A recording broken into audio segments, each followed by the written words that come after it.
Welcome back to Ferris Sports Update. Time to talk Bulldog soccer. And with us, head coach Andy McCaslin. Coach, first of all, welcome back to the show. Appreciate you having me. Just won a contest this past week, but obviously a tightly contested one as you took on Grand Valley State, the West Michigan rivalry, and a tough matchup decided by a single goal. Yeah, tough matchup.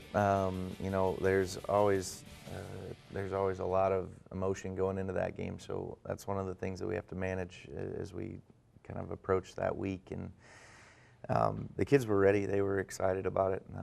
They knew the team well. We'd prepared all week with video and breakdown and passed, and you know, just a good scout on them. And I thought we gave it a pretty good shot. Certainly against Grand Valley State, always a challenge going on the road and taking them on in their environment on their home field, a tough challenge. Yeah, it's a hard place to play. You know, they've got history there. They don't lose often there. So, you know, you've got to take advantage of chances and you know, put the ball in the net when you have the chance. As we go to some of the highlights from the contest, mentioned pretty even overall, and one goal really decides the outcome. Yeah, tough to lose like that. It was. You know, they're a very good team. They're well coached. Jeff and the staff do a tremendous job down there, and they have a lot of belief, and they have a lot of belief behind you know, just the name and thinking that they're good, and they carry themselves that way, and they are good. But so for us to go down and play a pretty tight match was exciting, and I was really proud of the team. They obviously had a big edge here in corner kick opportunities, but you were able to keep them out of the net on those 10 corner kick tries. Yeah, they had 10, and that was one of the things we talked about at halftime, was keeping them out and not giving up silly free kicks, because you do that and you cause a lot of trouble for yourself. But here at a goal, we lose markers through the midfield, and it's a tough one to give up, because it's something that we work on so tough, or so hard to defend well as a group, and we just lost marks.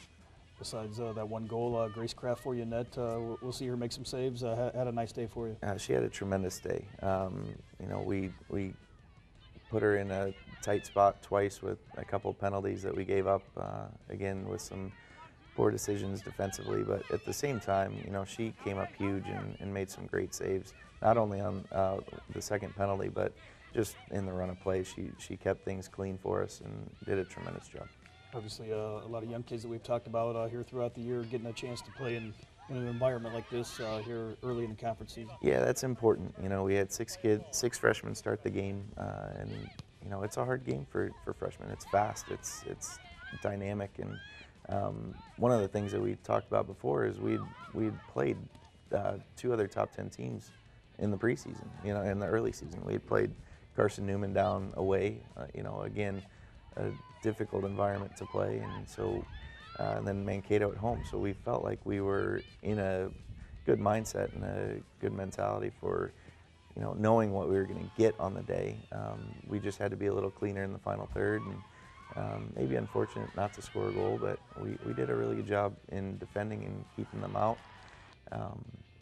Yeah, I was proud of the team and the way they managed the day.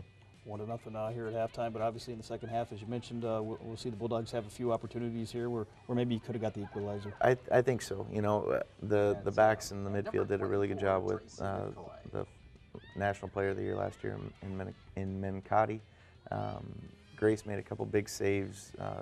I don't think we see the one crossing a save, but you know, we really had a good bit of possession in the second half, and I think we were a bit unlucky not to score on this occasion, and then a couple others too. Certainly a tough physical type of a game here in the conference against Grand Valley State. Yeah, it felt like a tournament type game. You know, we were down there in 2012, lost a game 1-0 as well. But it was a midweek non-league game. This game felt completely different, and that night in 2012, we kind of sat in and, you know, defended for most of the game, and I don't think we did that at all yesterday. We took it at them. We got the ball moving, especially in the second half once we figured out that we could actually play in the game, and we had some dangerous moments. Certainly a chance maybe here coming up later on the year. You'll obviously see them in a non-conference game, but hopefully come tournament time, maybe a chance at another matchup. Yeah, and that's the thing. You want to see teams in those tournament type moments, and we will see them again in late October. So it'll be a game that you want to go and win, but it'll be after the league season is wrapped up, all the team voting and all that stuff has been done. So really the preparation is for that in-region game, but also hopefully if we're in a position for the tournament to be in the GLIAC tournament. Obviously, you certainly can't look past anyone on the schedule, and a couple big matchups coming up this weekend on the road at Tiffin and Ashland, two teams that you saw here in non-conference play. Yeah, it's a hard weekend right now. We've got a lot of emotion that we just got to put aside after the GV game, but we've got two teams that are right neck and neck with us in the league. Ashland's, they've won all 3 games, and Tiffin is sitting even with us at 6 points. So you can't look past anybody. And with Tiffin first on Friday, we saw them at home, and we know they're going to be tough, and we're really excited about the chance to go down there and play and hopefully show really well and earn 3 points on that day. And Ashland, it's going to be another battle too. So, and it's going to be tough. It's a grass to turf weekend, so we'll figure out how to get on grass and then get on turf again. So again, the playing surface is a little different from day to day, but we'll be ready to go.